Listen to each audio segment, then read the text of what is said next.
Okay, we're getting ready for some cold weather here the next couple days. Luckily, it's only supposed to last a couple days, but tomorrow is supposed to be really windy, 20, 30 mile an hour winds. And then tomorrow night, it's supposed to be -8 with 20, 30 mile an hour winds. So these cows, sorry, I had to get my glove on there with my teeth. Cows don't exactly have a windbreak. The wind was supposed to come out of the northwest. So what I did was I took the tractor and I plowed up all the snow here, and I made a big windbreak from the north here.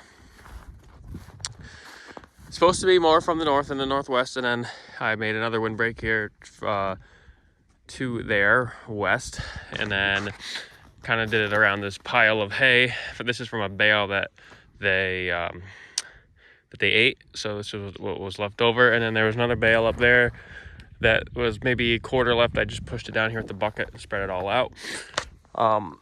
And then so they kind of have this corner here to get out of the wind. Moved their feeder down here, gave them a bale of nice good oatlage, and they really attacked that bale. So I've been alternating that oatlage, dry bale. So I got that dry bale next, and I got an oatlage bale, dry bale. You can't see it, but there's another oatlage bale on the other side of that, dry bale. And they seem to be doing good. They were hungry this morning. It was annoying because they had quite a bit of hay left, but obviously they didn't want to eat it. So I'm trying to do all this, and they're just bellowing and following me around, and it's very interruptive. But so I gave them a bale this morning. Hey, girl. And yeah, everyone is eating their supplement. So everyone's happy. They love that oatlage, man. But hopefully this works, because the last time we had some brutally cold wind, did come out of the west. I gave them that windbreak. Then when we had the snowstorm, the winds came out of the east, and they had nothing to get away from. So I plowed all this up, and there was some hay. Sorry, not hay. There was some grass here that they grazed. We got about 8 inches of snow that day, so they didn't quite eat it all, and they were picking through it when I opened up. So hopefully, well, they'll be fine, but hopefully everything turns out well. What I did here, I didn't really have an option, too great of an option for my water, because I have a fence to the south. I can't block it from the north, or there'd be no way for them to get to it. So kind of piled some snow a little farther in front of it, to its west, and kind of, a little bit here comes out in front, and then I push this up here just to kind of create a little area here, a little more of a windbreak. So we'll just have that thing, we'll just have it turned up good. And I know the water line won't freeze. The biggest issue is the overflow freezing, and then it flows out, and then it creates ice everywhere. Not ideal. So I got this built up pretty good, as you can see. I'm gonna have to get the old chipper out and break it free, but even with this stuff around it helps too. I could pile some snow. What I could do, but it's not worth it because it'd be way more hassle. I could just unhook it for the night. It'll be fine. I'll get back up in the morning, but everything is buried in snow, and actually helps it be insulated. So yeah, I think we'll be all right. What I could do is, I don't really have the best way, but I could put a poly wire, put a hot wire in front of this, and just get a bunch of fluffy hay, bury this with fluffy hay overnight. But I don't have. Yeah, all right. So we'll not looking forward to it, but we'll survive. So I wish I could have got out a little more to their west. It was just very hard. This is on a pretty steep hill. It's probably hard for you to see, but it's just hard to push straight on a steep hill. And I was amazed, as you can see. Well, I'm not amazed. I'm not surprised at all, actually. You can see all these pieces of sod here. The ground, for as cold as it's been, if I went too low with the bucket, I was ripping up sod. There wasn't even any frost under it. And this is February. We've had a brutally cold winter, but the cold doesn't matter because it's been buried in snow, and that really helps to insulate it. Plus, there was a lot of grass here yet to graze. Haven't grazed that, so then you got the grass. Sorry, tripped there, so it kind of sounded weird. You got the grass as insulation, and then you guess you could say you got some microbial activities keeping it warm, but she's gonna freeze now. So this is old Scarlet, my favorite heifer. She's warming up to me, which is good. I don't exactly want them as pets, but it is nice when they come and greet you. When they come and greet you, and then they want scratches, but then when it comes time to work them, kind of difficult. So this whole family, this line, her family line, is very friendly. Oddly enough, though, her mother is not. Can't touch her mother. And she's got 3 daughters now that are like this, which is interesting. But she says, I think I'll pass. So with that, I think we're gonna get out of here, and hopefully we get through this cold spell. Okay, it's Saturday morning, and we had a couple inches of snow, and it's windy out. It's terrible. I don't know if I've ever seen it this constantly windy. It's brutal. I'm so happy I made these snow piles because it is brutal out. I brought the cows up another good oatlage bale. They still had enough for tonight, but you got to make sure they're plenty full. And then I unrolled them some dry hay here, which is very funny that this dry hay is at least 5 or 6 years old, and they got those 2 oatlage bales, and some of the cows are picking through this dry bale. So everyone's got enough to eat, that's for sure. I got it.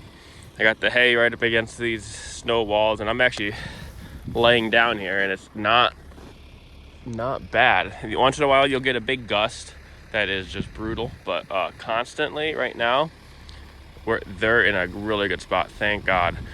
I was really worried on my way up that field. There's no tree line for a ways, and it was brutal just driving up here. Absolutely brutal. This actually, we have a tree line here and then another tree line on the against the other field.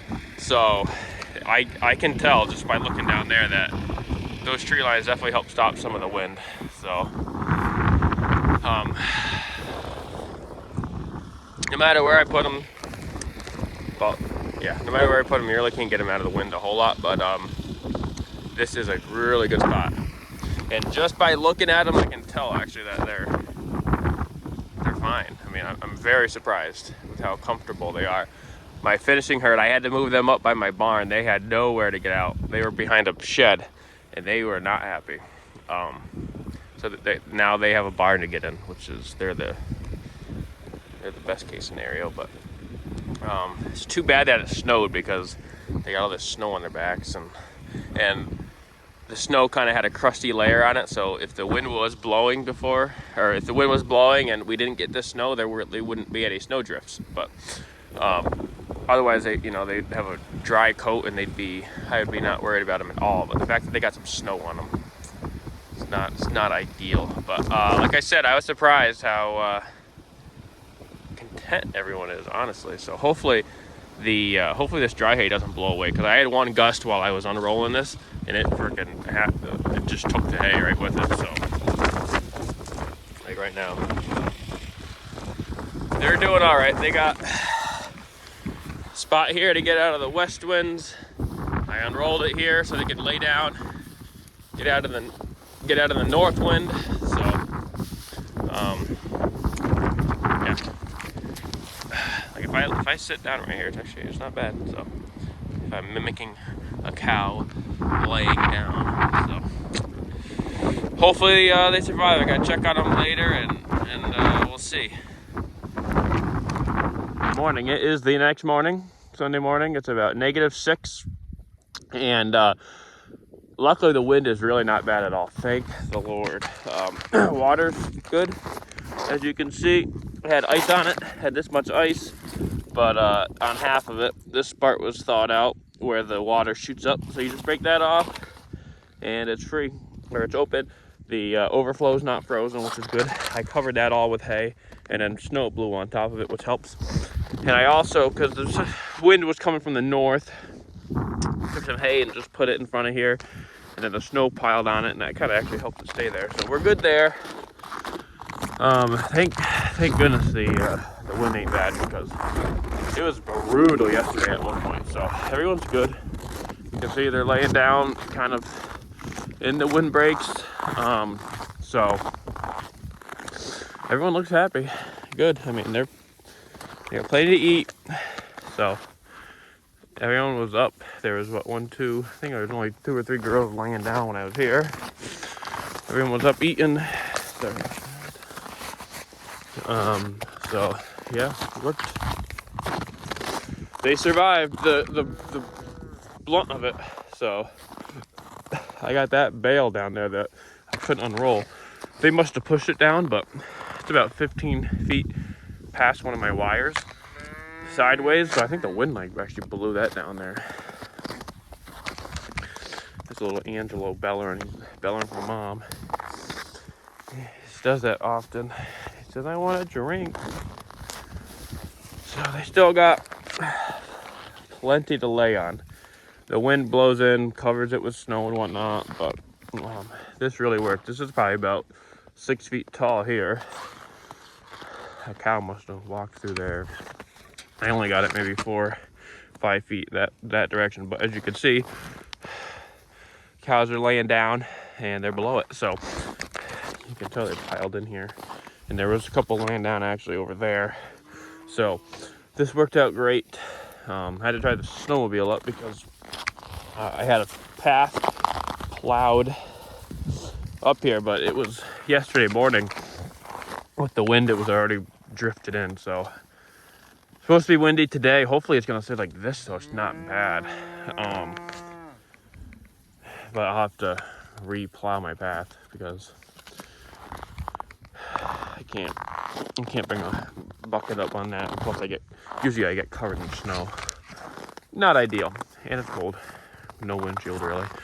So everything is good here, which is great. So I got some houses to check, make sure the heat's on and everything. But glad to see them surviving, because yesterday morning when it was snowing, it was absolutely brutal. Like absolutely brutal. I was real worried that they weren't that it was going to be too much for them. So with that, I'm going to get out of here. So thank you for watching.